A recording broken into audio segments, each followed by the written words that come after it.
अवस्थी आप हैं मेरे साथ में एक ऐसी खबर पर चर्चा करने के लिए जिसे सुनने के बाद पूरा देश और विशेष रूप से महिलाओं के लिए चिंतित समाज बहुत ज्यादा स्तब्ध है।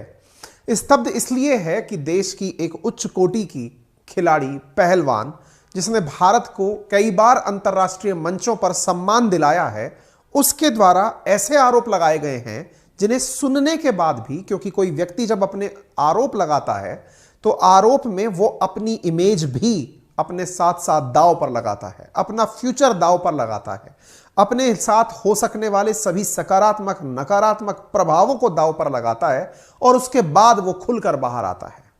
जब कोई व्यक्ति इतना विवश हो कि वो अंतर्राष्ट्रीय स्तर का खिलाड़ी होने के बावजूद दिल्ली के जंतर मंतर पर खड़ा होकर अपने साथी पहलवान खिलाड़ियों को साथ लेकर अगर प्रदर्शन कर रहा हो कि हमारे साथ यौन उत्पीड़न हुआ है, हमारे साथ में बहुत ही दुर्भावनापूर्ण व्यवहार हुआ है, तो यह निश्चित ही भारत जैसे लोकतांत्रिक देश को, जो दुनिया में सबसे बड़ी जनसंख्या रखने का या फिर दुनिया के लिए लोकतंत्र का सबसे बड़ा देश होने का दावा करता है, उसके लिए बहुत ज्यादा विचारणीय है। साथियों, अंतरराष्ट्रीय अखबारों की सुर्खियों में भी शामिल है। रॉयटर्स और अल जजीरा तक ने इसे हेडलाइंस में कवर किया है कि top Indian wrestlers accuses sports body chief of sexual harassment, Indian wrestler accuses WFI chief coaches of sexual harassment. और इंडिया के खबरों को तो आप यहां पर देख ही रहे हैं। इसका मतलब यह है कि यह मसला जिसकी चर्चा आज हम आपसे करने जा रहे हैं, यह निश्चित ही बहुत ज्यादा दुर्भाग्यपूर्ण है। आरोप भी दुर्भाग्यपूर्ण है, आरोप आधारहीन है, निराधार है, ये तो आने वाले समय में जांच एजेंसीज बताएंगी। लेकिन इतना आरोप लग जाना भी और इतने उच्च कोटि के खिलाड़ियों द्वारा लगाया जाना, यह अपने आप में बहुत ही दुर्भाग्यपूर्ण स्थिति है। क्या है पूरा मामला, आइए हम आपको बताते हैं। लेकिन इससे पहले अभी तक की जो सबसे जुड़ी हुई ताजा अपडेट है वो ये कि खेल मिनिस्टर अनुराग ठाकुर के द्वारा जो प्रोटेस्ट कर रहे खिलाड़ी हैं, उनमें से कुछ खिलाड़ियों को अपने घर पर बुलाया गया, डिनर के लिए आमंत्रित किया गया, उनसे बातचीत की गई, उनकी मांगें सुनी गई और उन्हें आश्वासन दिया गया है कि पूरी से पूरी जो उनकी मदद संभव है वो की जाएगी। ये अब तक का ताजा अपडेट है। चलिए मामले को पूरा समझाते हैं, सुनाते हैं, कहां से मुद्दा कैसे उठा, क्या हुआ, कहानी क्या है। आप यहां पर जो चीज देख रहे हैं, आपको यहां पर एक महिला खिलाड़ी बैठी हुई दिखाई दे रही है मध्य में, यह है विनेश फोगाट। अगर आपको याद हो तो दंगल मूवी के अंदर एक परिवार है जिसकी चर्चा हुई है, महावीर फोगाट का। अब महावीर फोगाट की भतीजी हैं, गीता बबीता की बहनें हैं, ये बहन है ये भी। गीता और बबीता अगर आपको ध्यान आ रहा हो दंगल फिल्म से, उससे ज्यादा वो फिल्म से ज्यादा रियल लाइफ में हीरो हैं, क्योंकि उन्होंने भारत के लिए बहुत सारे मेडल्स जीते, अंतरराष्ट्रीय स्तर पर भारत का मान बढ़ाया है। उन्हीं की बहन है विनीशा फोगाट और ये आपको यहां पर दिखाई दे रही हैं। और इनके साथ में और साथी खिलाड़ी पहलवान जो हैं वो दिखाई दे रहे हैं। साथ में आपको बजरंग पूनिया बैठे हुए दिखाई दे रहे हैं। यहां पर ये खिलाड़ी अपनी बातें रख रहे हैं और साथ में इनके साथी खिलाड़ी खड़े होकर अपनी बातें रख रहे हैं। और जब बातें रखते हैं तो और ये बातों में जब इस बात को बोलती हैं कि जब भारत की और महिला खिलाड़ी, रेसलर, पहलवान खिलाड़ी आकर मंच पर खड़े होकर बोलने लगी तो वो देश के लिए बहुत दुर्भाग्यपूर्ण होगा। हम बोलते हैं कि वहां पर वर्ल्ड जो रेसलिंग फेडरेशन ऑफ इंडिया है, वहां पर महिलाओं के साथ दुर्व्यवहार होता है। अगर मेरा बोलना मायने रखता है और जो मेरे साथ 6-7 खिलाड़ी हैं जो ये बात पब्लिकली आने को बोलने को तैयार हैं, तो ये वाकई में चिंता की बात है। तो ओलंपिक मेडलिस्ट पहलवानों के रेसलिंग फेडरेशन ऑफ इंडिया के खिलाफ फिलहाल मोर्चा संभाला है। भारतीय धाकड़ पहलवानों का आरोप है कि फेडरेशन अपने अजीबोगरीब टाइप के जो नियम हैं उनसे खिलाड़ियों का उत्पीड़न कर रहा है। फिलहाल धरना देने के लिए बजरंग पूनिया, साक्षी मलिक, विनेश फोगाट और यह प्रोटेस्ट दिल्ली के जंतर मंतर पर किया जा रहा है। और इस प्रोटेस्ट में जिस व्यक्ति के खिलाफ प्रोटेस्ट हो रहा है, that is wrestling federation of India के अध्यक्ष और कैसरगंज से, यूपी के अंदर कैसरगंज से भाजपा के विधायक ब्रजभूषण शरण सिंह के रवैये से परेशान होकर लगाया जा रहा है। Brijbhushan Sharan Singh wrestling federation of India के अध्यक्ष हैं और आज से नहीं, लगातार 10-11 सालों से ये रेसलिंग फेडरेशन ऑफ इंडिया के अध्यक्ष बने हुए हैं। ये लगभग 6 बार सांसद रह चुके हैं और ये यूपी के सांसद हैं, बीजेपी से सांसद बनते हैं। और ये इनके खिलाफ बजरंग विनेश, रियो ओलंपिक पदक विजेता साक्षी मलिक, विश्व चैंपियन मेडलिस्ट सरिता मोर, संगीता फोगाट, सत्यव्रत मलिक, जितेंद्र किन्हा, कॉमनवेल्थ गेंद मेडलिस्ट सुमित मलिक जंतर मंतर पर बैठकर अपने साथ 200 पहलवानों को लेकर विरोध कर रहे हैं। क्या है रेसलिंग फेडरेशन ऑफ इंडिया? तो साथियों, ये रेसलिंग यानी पहलवानी से संबंधित जिस प्रकार से फेडरेशंस होती हैं उन प्रकार का एक फेडरेशन है। और ये जो है ब्रजभूषण शरण सिंह इसके प्रेसिडेंट हैं। ये हैं ब्रजभूषण शरण सिंह। और ये ब्रजभूषण शरण सिंह के बारे में जानकारी, क्या जानकारी कि ये भारतीय कुश्ती संघ के अध्यक्ष हैं। यूपी के बहराइच जिले की कैसरगंज लोकसभा सीट से बीजेपी के सांसद हैं। अब तक 6 बार लोकसभा सदस्य निर्वाचित हो चुके हैं। ठीक है, 1991 के अंदर 10वीं लोकसभा के अंदर ये निर्वाचित होकर आए थे गोंडा कॉन्स्टिट्यूएंसी से बीजेपी के टिकट के ऊपर। उसके बाद में ये री इलेक्ट हुए 13वीं लोकसभा के लिए 99 में, 2000 में। तब से ये लगातार इस प्रकार से बने हुए हैं। और he is president of wrestling federation of India. और ये president wrestling federation of India के बने हुए हैं। ठीक है, देखिए देश को अधिकांश पहलवान, अगर हम देश के अंदर मेडलिस्ट पहलवानों की बात करें तो मेजॉरिटी ऑफ पहलवान जो हैं वो हरियाणा से आते हैं।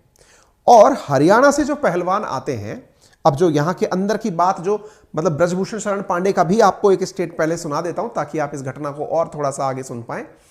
हरियाणा से आते हैं अधिकांश पहलवान। और पहलवानों की एक नेचुरल डिमांड है कि जब पहलवान हरियाणा से हैं तो हरियाणा का कोई भी व्यक्ति कोई भी की पोजीशन पर क्यों नहीं है। ये तो अंदर की बात जो ब्रजभूषण शरण पांडे बोल रहे हैं। दूसरी बात यह है, ये व्यक्ति 10-11 साल से प्रेसिडेंट हैं। हरियाणा के सारे खिलाड़ियों का इतना महत्वपूर्ण योगदान है। तो उनका आरोप है कि दीपेंद्र हुड्डा करके कोई नेता है हरियाणा के, उनके कहने पर ये लोग मेरे खिलाफ प्रदर्शन कर रहे हैं। यानी कि राजनीति की एंट्री यहां पर भी कराई जा रही है। देखिए, राजनीति अपनी जगह है, राजनीति चलती रहे, ठीक है, लोकतंत्र में जरूरी है। लेकिन इस बीच में जो आरोप लगाए गए हैं, अगर वो आरोप, फिर सबसे बड़ी बात, आरोप लगा भी कौन रहा है, इतने उच्च कोटि के खिलाड़ियों के द्वारा आरोप लगाए जा रहे हैं, तो ये केवल और केवल राजनीतिक लाभ के लिए तो नहीं होगा, है ना। अब अपन तो खैर जज नहीं है, लेकिन जिसने जो आरोप लगाए हैं, अगर उसने अपना कैरियर दांव पर लगाकर आरोप लगाए हैं तो ये बात गंभीर तो है, देश में चर्चा के लिए बहुत जरूरी है।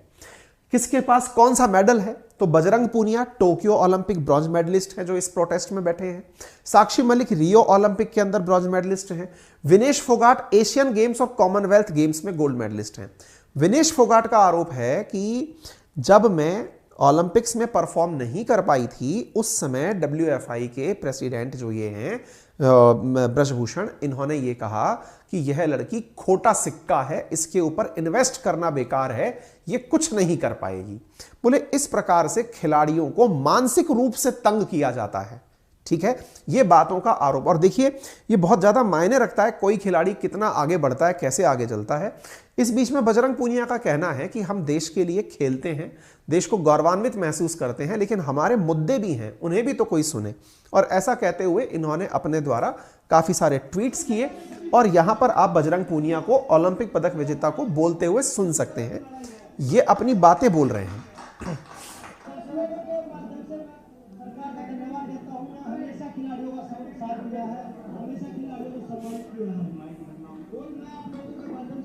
सरकार से एक निवेदन करूंगा कि सूत्रों के हवाले से पता लगा कि हमारे यहाँ टैक्सी विदेश भागने की फिराक में है, तो कृपया जब तक जांच नहीं होती, जो चीजें खिलाड़ी ने जो उठाया, बेड़ा जो उठाया, जब तक जांच नहीं होती तो इस चीज। इनका कहना है कि हमारे अध्यक्ष जी विदेश भाग सकते हैं। में जो कोच होते हैं, मैंने इतना रिक्वेस्ट किया थी चीफ कोच के लिए, जो कोचेज होते हैं वो खुद लड़कियों का शोषण करते हैं, महिला कोचों के साथ में बुरा बर्ताव करते हैं, महिला कोचों के साथ में तर्ज व्यवहार करते हैं। चीफ कोच नेशनल कैंप में लगाए गए हैं।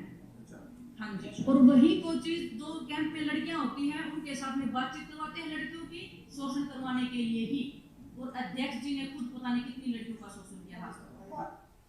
ये जो आरोप लगाया है ये विनेश फोगाट हैं, जिन्होंने आरोप लगाया है कि महिला कोचेज और मतलब बहुत सारे कोचेज शोषण के अंदर इन्वॉल्व होते हैं। ये बहुत बड़ा आरोप है और इस आरोप की पूरा देश चाहता है कि इसकी पूरी निष्पक्ष रूप से जांच हो।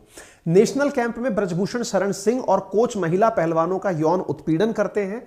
कुछ कोच सालों से उत्पीड़न करते आ रहे हैं। इसका अर्थ समझिए आप, अंतरराष्ट्रीय स्तर पर जितने भी और एसोसिएशन हैं उन पर भारत का क्या इमेज होगा या फिर वो किस तरह से इस घटना को देखेंगे, ये बहुत मायने रखता है। आने वाले समय में प्रतिक्रियाएं बहुत महत्वपूर्ण होंगी। विनेश फोगाट ने कहा कि खिलाड़ी आत्मसम्मान चाहता है और पूरी शिद्दत के साथ ओलंपिक और बड़े खेलों के लिए तैयारी करता है, लेकिन अगर फेडरेशन उसका साथ ना दे तो मनोबल टूट जाता है। लेकिन अब हम नहीं झुकेंगे, अपने हथियारों के लिए लड़ेंगे, अपने अधिकारों के लिए लड़ेंगे। खिलाड़ी पूरी मेहनत कर देश को मेडल दिलाते हैं, लेकिन फेडरेशन ने हमें नीचा दिखाने के अलावा कुछ नहीं किया। मन चाहे कानून लगाकर खिलाड़ियों को प्रताड़ित किया जा रहा है। इनके साथ साथ फिर बबीता फोगाट का भी कमेंट आया। बबीता फोगाट असल में खिलाड़ी तो हैं ही, इसके बाद में ये 2019 में बीजेपी की टिकट पर चुनाव भी लड़ ली, हालांकि ये हार गई। इन्होंने सरकार की तरफ से प्रोटेस्ट कर रहे पहलवानों से बात की और कहा कि सरकार आपकी मांगे सुनने के लिए बात तैयार है, आप जाकर के बातचीत कर सकते हैं। प्रियंका गांधी वाड्रा ने भी इस मुद्दे को उठाया और लोगों का ध्यान इसकी तरफ आकर्षित किया। ट्रेंडिंग में WFI रेसलर्स ट्रेंड भी कर रहा है। ठीक है, तो उम्मीद है कि आपको लगभग मामला समझ में आ गया होगा। और मामला जो है वो उसके अंदर जो बातें निकल कर आ रही हैं वो कुल मिलाकर दो तरह की हैं। एक तो WFI के अंदर जिस तरह का मैनेजमेंट चल रहा है उससे खिलाड़ी परेशान है, यानी कि वो नहीं चाहते जिस तरह की वर्तमान स्थितियां वहां हैं वैसी रहें। और दूसरा, जो महिला खिलाड़ियों के द्वारा यौन उत्पीड़न के आरोप लगाए गए हैं ये काफी ज्यादा मायनेपूर्ण है। इसमें विनीशा फोगाट ने कहा कि मुझे खोटा सिक्का कहा गया जब मैं टोक्यो ओलंपिक के अंदर परफॉर्म नहीं कर पाई, और ये WFI के प्रेसिडेंट ने हमसे ऐसा कहा था। ठीक है, और हर किसी ने मुझे इस तरह से ट्रीट किया जैसे कि मैं मर गई, मैं पूरी तरह टूट गई थी इमोशनली। मैंने ये टूटते हुए मतलब बहुत ही बुरा वक्त इन्होंने बिताया, ऐसा इनका कहना है। ऐसा ही बजरंग पूनिया का आरोप है कि फेडरेशन हमारे ऊपर ध्यान नहीं देता, हमें नीचा दिखाता है। साथियों, जब भी देश ओलंपिक में परफॉर्म करता है, इतनी बड़ी आबादी में से कुछ खिलाड़ी जाकर हमारे वहां पर परफॉर्म करके हमारे लिए मेडल लेके आते हैं, हमारा वो दिन हमारी मतलब सीना कितना खुशी से चौड़ा हो जाता है, इससे अंदाजा लगाइए। आप याद करिए कि देश में जब जब खिलाड़ियों ने परफॉर्म किया है, आपने हमने जहां तहां सोशल मीडिया पर इसे शेयर किया है। आप सोचिए कि ये खिलाड़ी जब देश का नाम रोशन करने के लिए इतना आगे तक जाते हैं, देश के लिए इतनी सारी चीजें उपलब्धि के रूप में लाते हैं, पूरे अंतर्राष्ट्रीय पटल पर हमारा नाम रोशन करते हैं, और आज इनकी समस्याएं अगर हैं और इन समस्याओं को इतना बड़े लेवल पर ये फील कर रहे हैं और इनके ऊपर ध्यान ना दिया जाए तो ये देश के लिए दुर्भाग्यपूर्ण है। देश को चाहिए कि ये नौबत ही ना आई होती कि ये खिलाड़ी सड़क पर जंतर मंतर पर बैठकर बिल्कुल आम नागरिकों की तरह अपनी मांगों के लिए लगते। एक खिलाड़ी की तैयारी एक दिन की छूटती है तो उसको 9 दिन का नुकसान होता है वापस ट्रैक पर आने पर। कल से प्रदर्शन चल रहा है, 2 दिन हो चुके हैं, औसतन 18 दिन की इनकी मेहनत खराब हो चुकी है, क्योंकि एक दिन की तैयारी अगले 9 दिन लगाती है वापस ट्रैक पर लाने पर। ये खिलाड़ी अपनी नियमित डाइट से हटके, अपने नियमित पैटर्न से हटके इस प्रदर्शन में लगे हैं, जिसका निश्चित ही इनकी परफॉर्मेंस पर नुकसान पहुंचेगा। आने वाले समय के अंदर संभव है ओलंपिक, वर्ल्ड कप या फिर और जितनी भी इंपॉर्टेंट इवेंट्स हैं उनमें संभव है हमारे खिलाड़ियों का प्रदर्शन खराब हो। ऐसी स्थिति में आवश्यक है कि खिलाड़ियों की बातों को तुरंत सुना जाए, उनके ध्यान को उनकी प्रतियोगिताओं पर लगाया जाए, उनको आवश्यक संसाधन तुरंत उपलब्ध कराए जाएं। बातें केवल भाषणों में नहीं, ग्राउंड पर भी दिखाई दें। यह देश को प्रभावित रूप से करना चाहिए। और अगर फेडरेशन के अंदर इतना पारदर्शिता लानी है तो पारदर्शिता के लिए एक व्यक्ति इतने सालों से प्रेसिडेंट बना हुआ है, इस पर निश्चित ही विचार करने वाली चीज होनी चाहिए। ठीक है, हमारे निजी जीवन में दखलंदाजी होती है, ऐसा कई पहलवानों ने कहा है जिनका नाम यहां पर लिस्ट में लिखा गया है। और साथ में इनके साथ में मिलकर के स्वाति मालीवाल जो हैं वो भी जाकर मिलकर आई, उन्होंने भी इनसे बातचीत करी और पाया कि यहां पर जो है मतलब दिल्ली महिला आयोग की अध्यक्ष स्वाति मालीवाल ने जंतर मंतर पहुंचकर पहलवान विनेश फोगाट, साक्षी मलिक और अंशु मलिक से मुलाकात की और बातचीत करी यहां पर। ठीक है ना, तो ये चीज जो है ठीक है, यहां पर यह चीज बहुत मायने रखती है। मैडम नीचे आ जाइए। ऐसा हाल ही में यहां पर एक दृश्य देखने को मिला जब कुछ नेता यहां पर पॉलिटिसाइज करने के लिए पहुंचे, तो यहां पर CPM के लीडर वृंदा करात हैं, उन्होंने ये कहते हुए कि मैडम नीचे आ जाइए, उनको पॉलिटिसाइज करने से रोक दिया खिलाड़ियों ने। खैर, इस बीच में इंटरनेशनल अपनी जो इंडिया की ओलंपिक एसोसिएशन की मेंबर प्रेसिडेंट हैं पीटी उषा, उन्होंने भी कहा है कि वो इस मसले पर खिलाड़ियों से बातचीत करेंगी और जैसा भी कुछ होगा वो अपना समर्थन देंगी। विजेंदर सिंह जो है उन्होंने भी इन खिलाड़ियों का समर्थन करने की बात की है।